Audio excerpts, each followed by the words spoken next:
Saudi अरब समर्थित सेना इस वक्त इसराइल के खिलाफ अभियान चला रही है। हाल ही में उसने इजरायली सैनिकों को गंभीर क्षति भी पहुंचाई, जिसके बाद इसराइल ने अब मोर्चा खोल दिया है। दरअसल इसराइल और सीरिया के बीच जारी तनाव अब एक नए और खतरनाक मोड़ पर जा पहुंचा है। हाल के दिनों में दमिश्क के दक्षिणी उपनगर अल किस्वाह में हुए इसराइली हवाई हमलों ने न सिर्फ सीरियाई सैन्य ढांचे को झटका दिया, बल्कि पूरे क्षेत्र में अस्थिरता बढ़ा दी। लगातार 2 दिनों से इन हमलों में 8 सीरियाई सैनिकों की मौत भी हो गई और कई अन्य गंभीर रूप से घायल हुए। हालांकि इससे पहले सऊदी अरब समर्थित सीरियाई सेना ने कहीं न कहीं इसराइल के लिए मुश्किलें पैदा कर दी थी।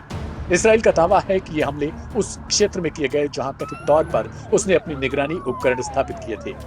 इस घटना की शुरुआत 20 अगस्त को होती है, जब सीरियाई सैनिकों ने गश्ती मार्गों के पास छिपे हुए उच्च तकनीकी वाले उपकरण खोज निकाले। माना जा रहा है कि ये उपकरण इसराइल द्वारा लगाए गए थे ताकि सीरियाई सेना की गतिविधियों पर निगरानी रखी जा सके। उसी दिन इसराइल ने ड्रोन के जरिए पहला हमला किया ताकि सैनिक इन उपकरणों तक न पहुंच पाए। अगले दिन और अधिक सटीक एयर स्ट्राइक कर बचाव दल को भी रोक लिया गया। नतीजा यह हुआ कि न तो उपकरण हटाए जा सके और न ही सैनिकों के शव निकाले जा सके। सीरिया के रक्षा मंत्रालय के मुताबिक इन हमलों की पुष्टि हुई।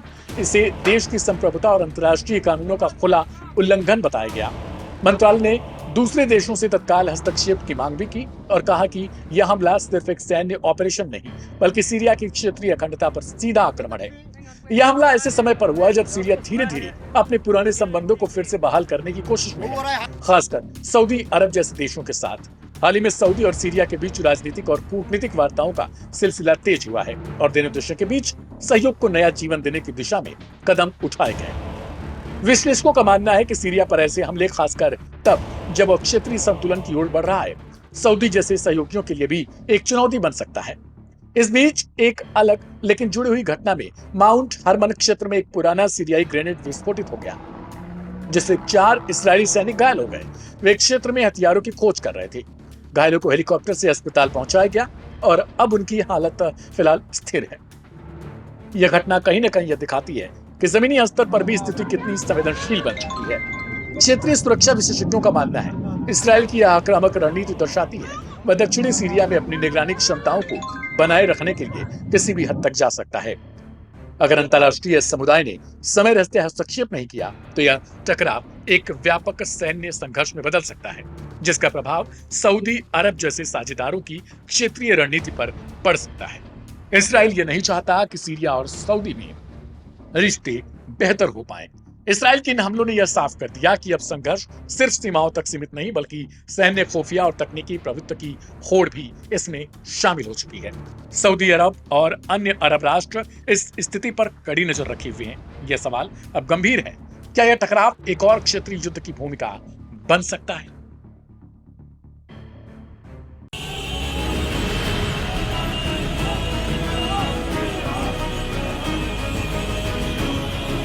लेबनान की राजधानी बेरूत से उठी ये आवाजें किसी आम विरोध की नहीं हैं, बल्कि कूटनीतिक अपमान के खिलाफ जन आक्रोश की तस्वीर है। वजह है अमेरिका के विशेष दूत थॉमस बैरक की वो टिप्पणी जिसने मीडिया जगत से लेकर सियासी गलियारों तक हलचल मचा दी है। दरअसल एक प्रेस कॉन्फ्रेंस के दौरान थॉमस बैरक ने पत्रकारों के सवालों से नाराज होकर उन्हें एनिमलिस्टिक यानी जानवर जैसा कह डाला।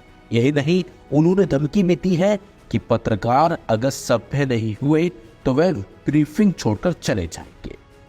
बैरक ने प्रेस कॉन्फ्रेंस में कहा, कृपया एक पल के लिए चुप रहिए और मैं आपको कुछ बताना चाहता हूँ।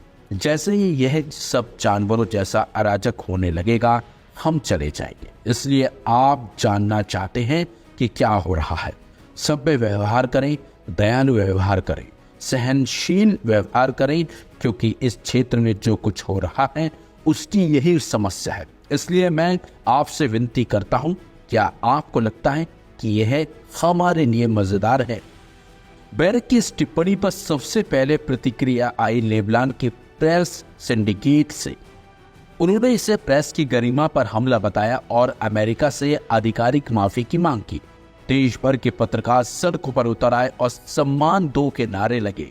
प्रेस सिंडिकेट प्रमुख ने कहा कि हम अपने पेशे और सम्मान को यूं नीचा दिखाए जाने को कतई बर्दाश्त नहीं करेंगे। थॉमस बैरक को माफी मांगनी ही होगी। अमेरिकी दूतावास के बाहर भी विरोध प्रदर्शन तेज हो गए हैं। कई संगठनों ने थॉमस बैरक को अवांछित व्यक्ति घोषित करने की मांग की है।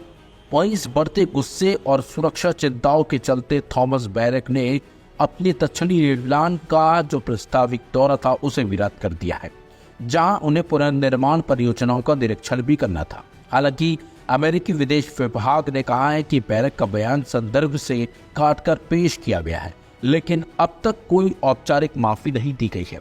इस मसले पर राजनीतिक विश्लेषक का कहना है कि यह घटना अमेरिका लेबनान संबंधों के लिए खतरे की घंटी है। संवेदनशील कूटनीतिक भूमिकाओं में शब्दों का चयन बहुत अहम होता है।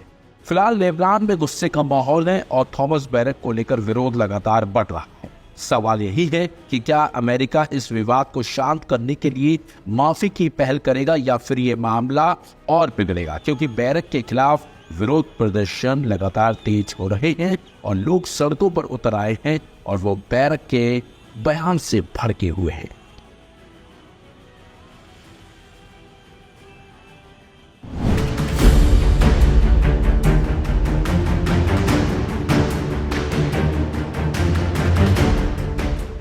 इजराइल और यमन के हूतियों के बीच चल रहे टकराव ने एक नया मोड़ ले लिया है और ये नया मोड़ काफी खतरनाक और एक बड़े युद्ध की तरफ इशारा भी कर रहा है।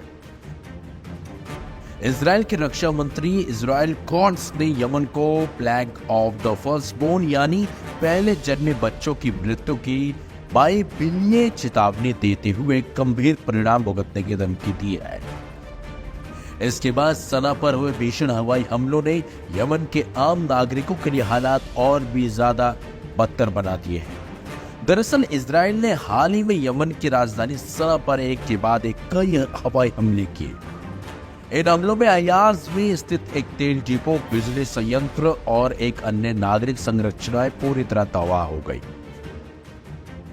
स्थानीय मीडिया और हूती अधिकारियों के मुताबिक इन हमलों में कम से कम 6 लोगों की मौत हो गई, जबकि 80 से ज्यादा लोग घायल हुए हैं। हमलों के बाद शहर के बड़े हिस्से में अंधेरा छा गया और जगह जगह आग लग गई। हमलों के तुरंत बाद इजराइल के रक्षा मंत्री इजराइल कॉट्स ने अपने आधिकारिक बयान में कहा कि यमन को प्लेग ऑफ द फर्स्टबोर्न का सामना करना पड़ेगा। ये बाइबिल की वो घटना है जिसमें मिस्र के हर पहले जन्मे बच्चे की मृत्यु हो जाती है। कॉट्स का ये बयान न सिर्फ धार्मिक रूपकों से भरा हुआ था, बल्कि इसे यमन की जनता, खासतौर पर बच्चों को सीधा निशाना बनाने वाली चेतावनी के रूप में देख रही है। मानवाधिकार संगठनों, मध्य पूर्व विशेषज्ञों और कई देशों ने इस बयान की तीखी आलोचना की है। उनका कहना है कि किसी राष्ट्र के खिलाफ इस तरह की धार्मिक प्रेरित धमकी देना अंतर्राष्ट्रीय कानूनों का उल्लंघन है। विशेषज्ञों का कहना है कि इस तरह के बयान केवल राजनीतिक नहीं बल्कि नैतिक और मानवीय मूल्यों के खिलाफ है।